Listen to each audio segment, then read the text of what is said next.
여러분 반갑습니다. 대기업에서 기업들의 은밀한 속사정을 전달해드리는 대기업 멘토 황호준입니다. 자, 오늘 금강철강에 대해서 얘기해 볼까 합니다. 1분기 적자 이어지나 라고 제가 오늘 타이틀 제목을 적어놨는데 대부분의 철강 기업들이 정말 1분기 너무나 힘든 기간을 겪고 있습니다. 이게 이어질 가능성이 더욱더 있다라고 보고 있는데 그래서 철강업계가 전반적으로 부진한 상황 속에서 개선에 대해서 가능성 여부에 대해서 한번 얘기를 해볼 거고, 두 번째로 이어서 2분기 빅테크 실적 악화로 인해서 투자 심리가 어떻게 변화하고 있는지 이 부분에 대해서 조금 더 깊게 알아보도록 하겠습니다. 자, 여러분 바로 본 내용 시작하도록 할게요. 먼저 무슨 회사인지 한번 봐야 돼요. 최근 매출액이 531억 원 기록을 했고 영업이익은 7억 원을 기록을 했는데 지난 분기 대비 줄어든 모습을 보여주고 있습니다. 보통 철강 회사들이 어떻게 이제 매출을 가져가냐면은 매출액에서 이제 원재료 부분이 가장 많이 차지를 해요. 그러고 나서 영업이익이 지금 10%가 안 되는 수준이 나오게 있는데 보통 돈 잘 버는 회사들이 10%가 나오지 이렇게 단일 제품을 판매하는 회사들은 쉽지가 않습니다. 그 이유가 분명하게 있겠죠. 자, 일단 주가의 추이를 보여드리면은 4,930원 선에서 거래가 되고 있는데 거래 대금이 참 안타깝습니다. 너무나 이제 소외주로 넘어간 것 같아요. 일평균 거래 대금이 5천만 원을 넘지를 않는 날이 꽤 많이 나옵니다. 이게 지금 주봉으로 보여드리는 건데 2020년도 3월 16일을 기점으로 했을 때 N자형으로 가는 듯 했지만 이대로만 갔으면은 뭐 분할 매수라든지 아니면 손절컷 잡고 달려가면은 꽤 괜찮은 자리가 몇 번 나올 수 있었겠지만 이 자리에서 한 번 더 올려주게 되면서 이 N자형이 깨졌습니다. 이 자리에서, 이 구간에서. 그게 이제 라운드 피겨라고 볼 수 있는 만 원대를 강하게 깨주면서 생겨났기 때문에 지금 이 금강철강이라는 회사 자체에 악성 매물대가 꽤 많을 거예요. 그 말은 물리신 분이 많을 거라는 겁니다. 지금 차트도 완전 역배열의 추세로 넘어갔기도 했고, 이걸 이제 경상화 하려면 여러 가지 좀 시간이 걸릴 건데, 그래서 얘기를 이어가자면은 이 차트가 다시 역배열에서 정배열로 넘어가려면은 웬만한 호재로는 넘기기가 어렵습니다. 왜 그러냐? 이 구간대에서 꽤 많은 기간 동안 거래가 이루어졌잖아요. 그래서 최근에 들어오신 분들은 아마 이 구간대에 아마 있을 겁니다. 뭐 물타기를 진행했을 때는 뭐 이 중간쯤에 있겠지만은 꼭 한 번씩 올라가려고 할 때 이 종목은 여러분들 철강 회사 자체가요. 지금 업황 자체가 지금 매우 안 좋습니다. 수요가 별로 없어요. 그래서 실적이 좋아가지고 천천히 상승을 하려다가도 일정 기간 되면은 쭉 떨어지고 매도하는 물량이 많으니까요. 그래서 그렇게 될 가능성이 높은데 이거를 완전하게 뒤집어 줄 만한 게 사실 중국 경기가 활성화가 돼야 되는 건데 뒤에서 제가 설명드릴 거예요. 중국 경기가 활성화가 되려면은 사실 좀 많이 기다려야 됩니다. 왜 그러냐? 2022년도 여러분들 기억나실 거예요. 뉴스에 그런 거 보셨죠? 에버그란데라는 회사가 있는데 여기가 중국 이름은 헝다그룹이에요. 헝다그룹이 뭐 하는 회사냐면은 중국의 부동산 회사거든요. 근데 여기서 여러 가지 일들을 많이 했겠죠. 그래서 206조 원 정도의 부채가 터져버렸습니다.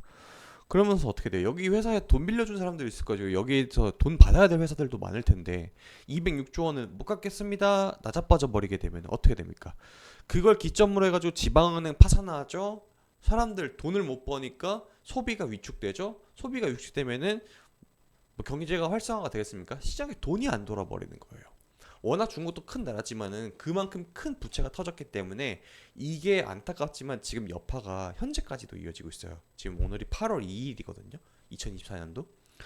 그래서 이걸 조금 완화하려면 도대체 어떻게 해야 되냐? 일단 중국 정부는 이걸 막기 위해서 현재 부동산 부양책들을 좀 여러 가지 내놓고 있긴 해요. 뭐 효과가 있는지는 잘 모르겠습니다. 아직까지도 뉴스로 나온 게 없으니까요. 그게 문제라는 거죠. 그래서 중국에서 만들던 철강들이 분명하게 있을 거예요, 여러분들. 그쵸? 재고가 엄청나게 남았어요.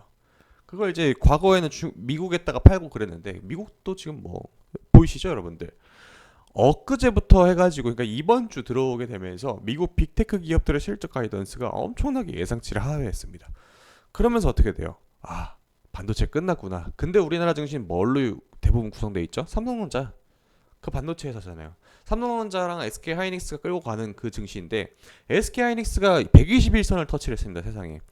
이틀 연속으로 마이너스 9% 빠지게 되면은 곧 있으면 하방부에 걸린다는 소리예요. 그쵸? 그만큼 시장의 낙폭이 꽤 길고 무섭게 빠지고 있습니다. 그럼 여러분들 대부분의 종목들이 다 매크로 영향을 많이 받아가지고 프로그램 매도도 나가고 외국인 투자들 투자 잘 안 하고 환율도 이상하니까요. 그러다 보니까 여러분들 증시는 상승적인 상승의 모멘텀을 갖기보다는 잠깐 일시적인 조정의 모멘텀이 있을 거라는 겁니다. 그래서 지금 어떠한 모멘텀 상승의 동력이 없는 지금 철강 업계가 힘든 이유가 여기서도 나오고요. 누군가 사줘야 되니까. 자, 그리고 환율도 문제가 됩니다. 얼마 전에 이제 일본은행에서 일본 중앙정부에서 금리를 올렸습니다. 금리를 올렸어요. 금리를 올리면서 어떻게 되느냐? 원래 거의 제로 금리에 가까웠잖아요. 일본은 원래 그런 나라잖아요. 돈이 워낙 많은 나라니까. 그렇죠? 그래서 사람들이 어떻게 투자를 그간에 해왔냐면은 값싼 거의 제로 금리에 가까운 일본에서 돈을 빌려요. 돈 빌린 다음에 다른 미국이라든지 국채에 투자를 한다든지 뭐 다른 신흥국에 투자를 한다든지 이런 식으로 투자를 했는데 이제 금리를 올려버리는 겁니다. 근데 여러분들 금리가 싸게 되면은 왕창 빌리잖아요. 그리고 투자의 목적으로 빌리는 거는 생각보다 규모가 큽니다. 우리가 생각하는 몇 천만 원 단위가 아니에요. 수십 조가 될 수도 있고 수십 천억 몇 천억이 될 수도 있고 그러다 보니까 여기서 0.1%포인트가 왔다 갔다만 하더라도 이게 큰 문제로 될 수 있는 겁니다. 그래서 이거를 엔캐리 청산이라 불러요. 호다닥 팔아버리는 거죠. 야, 나 갚을게. 금리 올린다고? 알았어, 갚을게. 해가지고 하는 게 엔캐리 청산이라는 거 어디서 많이 들어봤을 겁니다.